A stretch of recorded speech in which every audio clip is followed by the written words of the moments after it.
Assalamualaikum warahmatullahi wabarakatuh. Selamat pagi anak-anak semua. Waalaikumsalam warahmatullahi wabarakatuh. Pagi, Bu. Pagi, Bu. Sebelum kita mulai pembelajaran pada pagi hari ini, mari kita awali dengan doa terlebih dahulu. Berdoa sesuai dengan kepercayaan dan keyakinan kalian masing-masing. Berdoa, mulai.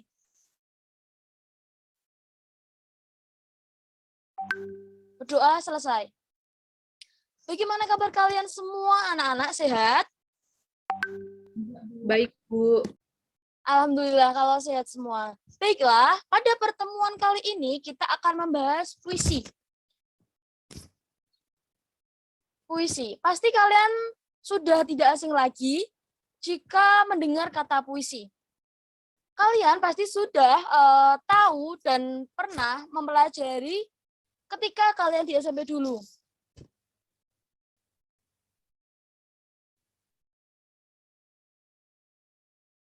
Lalu, apa sih puisi itu?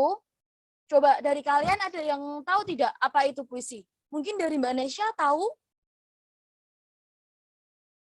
Mohon maaf, Bu, saya sudah lupa. Baiklah, mungkin Mbak Alfi? Gak tahu, Bu. Baiklah, nggak apa-apa. Saya paham. Saya juga pernah seperti kalian. Ya mungkin jika ditanya oleh guru, sudah lupa. Nggak apa-apa. Oke, jadi puisi adalah suatu ragam sastra yang bahasanya terikat oleh irama, matra, rima, serta penyusunan lirik dan bait. Puisi merupakan salah satu bentuk karya sastra yang banyak disukai karena disajikan dalam bahasa yang indah dan sifatnya yang imajinatif. Bahkan, puisi juga dianggap sebagai rangkaian kata-kata yang menggambarkan perasaan penulis atau penyairnya.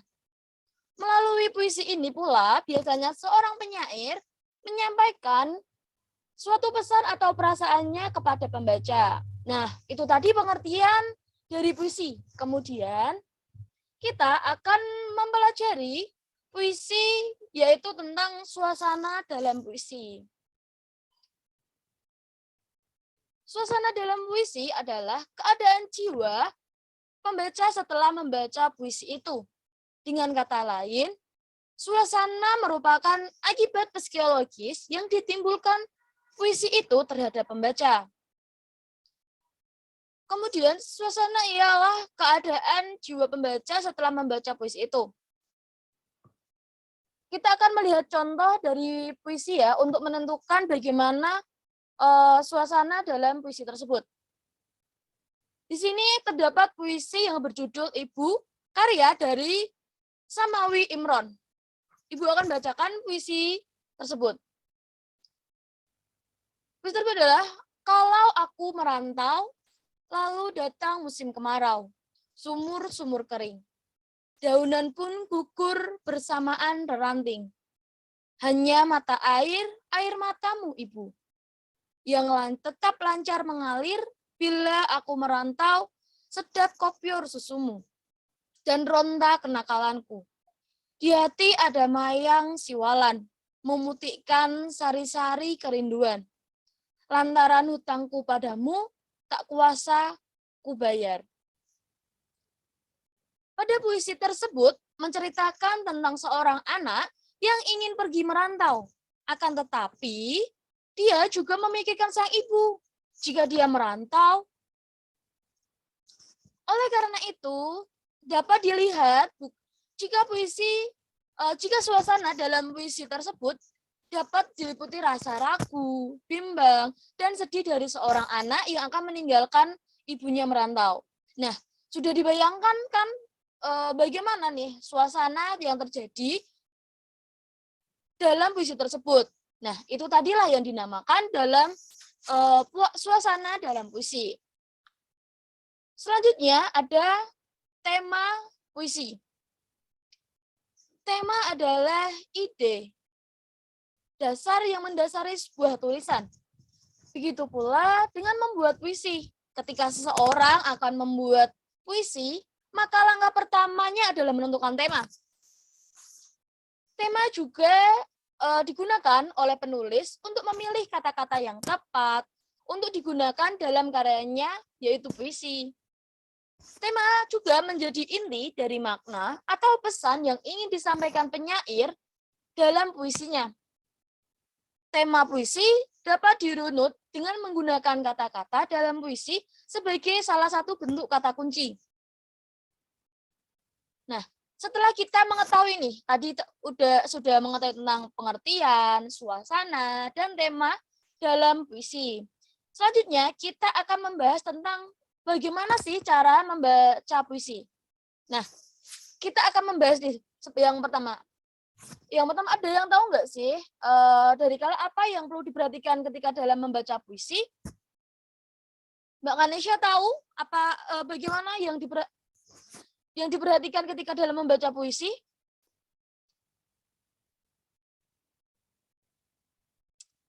Sepertinya Mbak Kanesha sudah terkendala sinyal ya. Oke, nggak apa-apa.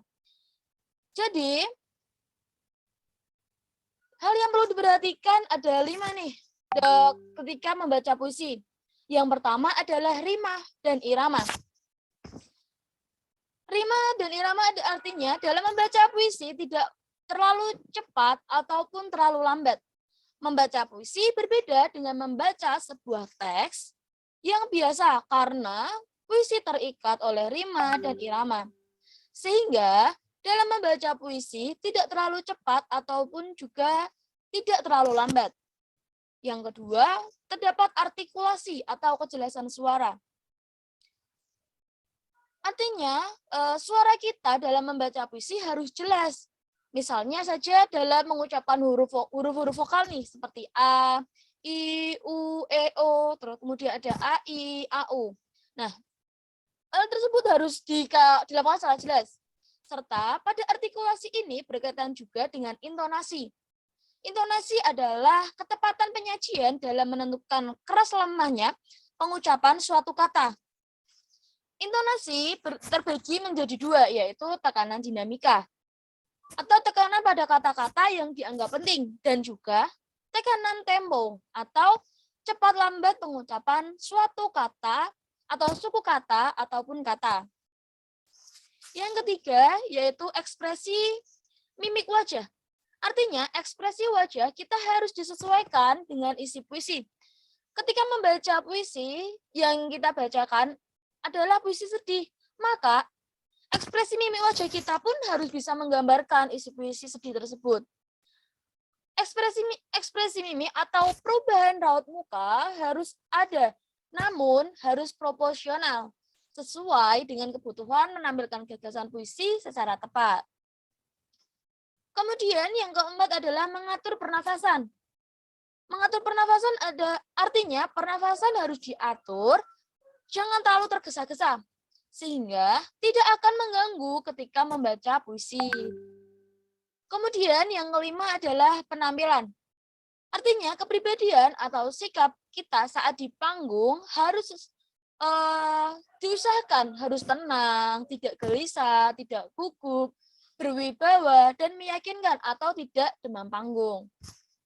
Kemudian, setelah kita mempelajari hal-hal yang harus ada dalam puisi, kita akan membahas tentang teknik-teknik yang harus kalian ketahui ketika kalian akan membaca puisi. Bagaimana sih teknik-teknik membaca puisi? Teknik puisi yang pertama yaitu membaca berulang atau membaca berulang puisi yang akan dibaca di dalam hati. Mengapa sih harus dibaca berulang-ulang? Hal ini bertujuan agar ketika membaca puisi tidak terpaku pada teks, sehingga kalian dapat lebih berekspresi dan menghayati isi dari puisi tersebut. Yang kedua yaitu memberikan jeda pada teks puisi. Hal ini dimaksudkan agar ketika kalian membaca puisi tidak berhenti di sembarang kata. Mengapa sih? Karena jika kalian berhenti tidak tepat, maka arti yang terkandung pun akan memiliki arti yang berbeda.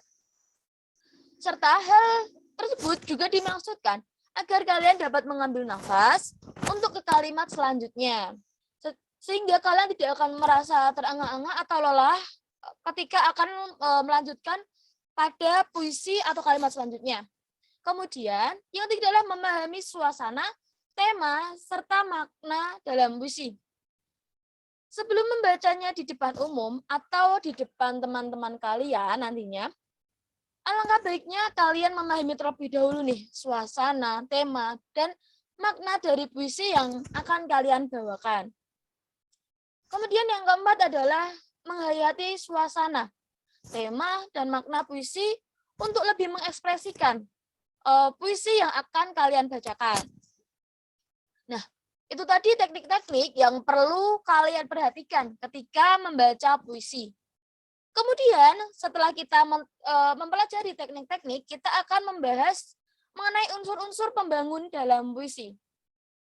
Ada unsur apa sajakah itu? Yang pertama ada unsur diksi. Diksi adalah pilihan kata yang digunakan untuk mewakili makna rasa yang akan disampaikan. Diksi muncul karena adanya makna kias, lambang, dan persamaan bunyi atau rima. Lalu, makna kias itu apa sih? Makna kias atau konotatif adalah makna yang mengibaratkan suatu hal serta memiliki makna yang tidak sebenarnya. Kemudian ada lambang atau simbol. Lambang adalah penggantian suatu hal atau benda dengan benda lain. Lambang sendiri memiliki banyak bentuk, sifat, dan juga makna. Kemudian yang ketiga, yaitu adalah persamaan bunyi atau rima. Pemilihan kata dalam pembuatan puisi harus mempertimbangkan kata-kata yang mempunyai persamaan bunyi yang harmonis. Rima sendiri memiliki beberapa jenis nih. Ada imaji dalam puisi. Kemudian yang kedua adalah pengimajian. Imaji dalam puisi atau pengimajian. Pengimajian atau imaji dalam puisi adalah kata atau suasana yang dapat mengungkapkan pengalaman sensori seperti perasaan, penglihatan, dan juga pendengaran. Pengimajian memiliki hubungan yang erat dengan diksi dan kata konkret. Diksi yang harus dipilih menghasilkan pengimajian sehingga menjadi suatu kata yang konkret. Imaji memiliki beberapa jenis. Jenis-jenis imaji yaitu sebagai berikut. Yang pertama, terdapat imaji visual. Imaji visual adalah pengimajian dengan menggunakan kata-kata yang menggambarkan seolah-olah objek yang dicitrakan akan dapat dilihat. Yang kedua, yaitu imaji auditif. Imaji auditif adalah pengimajian dengan menggunakan kata-kata, ungkapan seolah-olah objek yang dicitrakan sungguh-sungguh didengar oleh pembaca. Nah, kemudian yang ketiga adalah imaji taktil. Imaji taktil adalah pengimajian dengan menggunakan kata-kata yang mampu mempengaruhi perasaan pembaca sehingga ikut terpengaruh perasaannya. Dan yang keempat, unsur pembangun puisi adalah kata konkret. Kata konkret adalah kata yang memungkinkan munculnya imaji karena dapat ditangkap oleh panca indera. Hal ini berkaitan dengan kemampuan wujud fisik objek yang dimaksud dalam kata itu untuk membangkitkan imajinasi dari pembaca. Nah, untuk unsur pembangun puisi yang terakhir adalah rima atau ritma dan ritme. Rima adalah bunyi-bunyi yang ditimbulkan oleh huruf atau kata-kata dalam larik dan juga bait. Sedangkan ritme adalah pergantian tinggi rendah, panjang pendek, dan keras lembutnya ucapan dari bunyi. Berdasarkan jenis bunyinya, rima dibedakan menjadi 8. Jenis rima tersebut adalah terdapat rima sempurna. Rima sempurna adalah persamaan bunyi pada suku-suku kata terakhir. Kemudian yang kedua adalah rima tak sempurna, adalah persamaan bunyi yang terdapat pada sebagian suku kata terakhir. Dan yang ketiga adalah rima mutlak. Rima mutlak adalah persamaan bunyi yang terdapat pada dua kata atau lebih secara mutlak atau suku kata sebunyi. Kemudian yang keempat adalah rima terbuka. Rima terbuka yaitu persamaan bunyi yang terdapat pada suku akhir terbuka atau dengan vokal yang sama. Yang terakhir adalah rima tertutup. Rima tertutup adalah persamaan bunyi yang terdapat pada suku kata tertutup atau konsonan. Kemudian terdapat rima literasi, yaitu persamaan bunyi yang terdapat pada bunyi awal kata pada baris yang sama atau baris yang berlainan. Kemudian yaitu rima asonansi. Rima asonansi adalah persamaan bunyi yang terdapat pada asonansi vokal tengah kata. Kemudian yang terakhir adalah rima disonansi. Rima disonansi adalah persamaan bunyi yang terdapat pada huruf-huruf mati atau konsonan. Nah, pembahasan yang selanjutnya adalah tentang bagaimana sih cara menulis puisi. Menulis puisi ini untuk idenya bisa diambil dari dua hal nih. Yang pertama dari pengalaman pribadi dan juga pengalaman kalian membaca. Pengalaman pribadi merupakan segala sesuatu yang pernah dibaca, didengar, dilihat, dirasakan, ataupun pernah dialami oleh kalian sebagai seorang penulis dari puisi. Misalnya nih, penyair memiliki pengalaman bertemu orang-orang baru atau melihat pemandangan yang indah, dan dari situlah penyair sudah mendapatkan ide untuk puisinya yang akan dia buat. Penyair dapat berbagi kisah pengalamannya melalui bait-bait puisi yang akan dituliskannya. Selain dari pengalaman pribadi, biasanya juga ide dapat membuat puisi ini didapatkan dari membaca berita. Contohnya seperti ketika kalian sedang membaca berita mengenai masalah ekonomi, atau mungkin kalian membaca puisi yang berkenaan dengan hal yang mungkin kalian anggap itu suatu hal yang cukup menarik, akhirnya kalian tergugah, aku mau bikin puisi dari bacaan kemarin, sepertinya kalau dibuat puisi itu akan bagus, dan mungkin orang-orang di luar sana akan tahu nih permasalahan yang ada di dunia dari yang setelah saya baca, dengan mereka bisa melihatnya juga melalui dan juga membaca dari puisi yang telah saya buat. Nah, seperti itu kan kalian bisa. Jadi tidak harus menyampaikan suatu berita atau perasaan kalian itu tidak harus selalu secara gamblang dengan menggunakan kata-kata yang harus lugas atau seperti apa.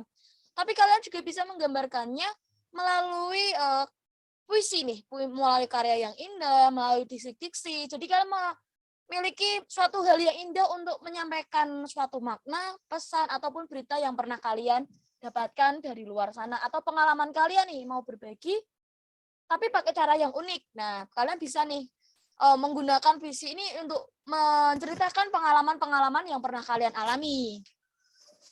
Nah, itu tadilah materi kita hari ini mengenai puisi. Selanjutnya, Ibu ada tugas untuk kalian, yaitu tugasnya adalah yang pertama, kerjakan soal yang ada di e-learning. Dan tugas yang kedua, buatlah puisi, dan nantinya kalian puisi yang telah kalian buat tersebut nantinya akan kalian bacakan di hadapan teman-teman kalian pada pertemuan selanjutnya. Mengingat waktu kita ternyata sudah mau habis, dan jika kalian ada pertanyaan untuk ditanyakan di sini tidak mungkin cukup waktunya untuk saya jawab. Jadi untuk kalian yang memiliki pertanyaan, silakan tanyakan melalui WA grup kelas ini atau bisa langsung WA ke Ibu. Mengerti apa penjelasan yang telah Ibu sampaikan tadi? Mengerti, Bu. Mengerti, Bu. Nah, baiklah kalau mengerti, nanti jika ada pertanyaan silakan tanyakan melalui WhatsApp grup yang telah tersedia. Baiklah, sekian dari saya. Apabila ada kurang lebihnya mohon maaf. Untuk menutup kelas pada pagi hari ini, alangkah baiknya kita berdoa terlebih dahulu. Berdoa sesuai dengan keyakinan masing-masing. Berdoa mulai.